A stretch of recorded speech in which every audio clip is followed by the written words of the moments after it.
વલસાડના વાપીમાં ભારે વરસાદે મુશ્કેલી વધારી છે। ધોધમાર વરસાદના પગલે શહેરના અનેક વિસ્તાર પાણીમાં ગરકાવ।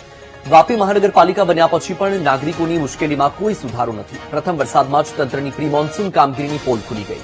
કસ્ટમ રોડ પર આવેલી સોસાયટીમાં પાણી ભરાઈ ગયા છે। દુકાન અને મકાનમાં વરસાદી પાણી ઘૂસી જતા મોટું નુકસાન।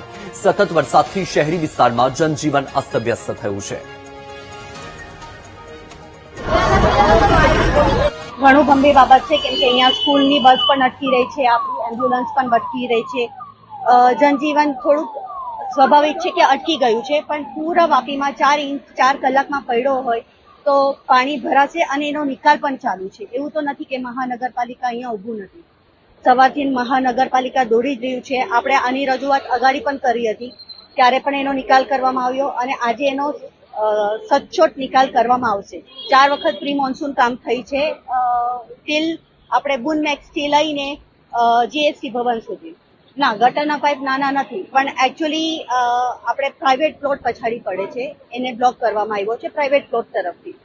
હવે આપણે એમને રિક્વેસ્ટ 2 દિવસથી કરી રહ્યા છે, નથી માની રહ્યા, તો આજે ઉપરથી આપણે પરમિશન મળી ગઈ છે કે આપણે એની દિવાલ તોડાવી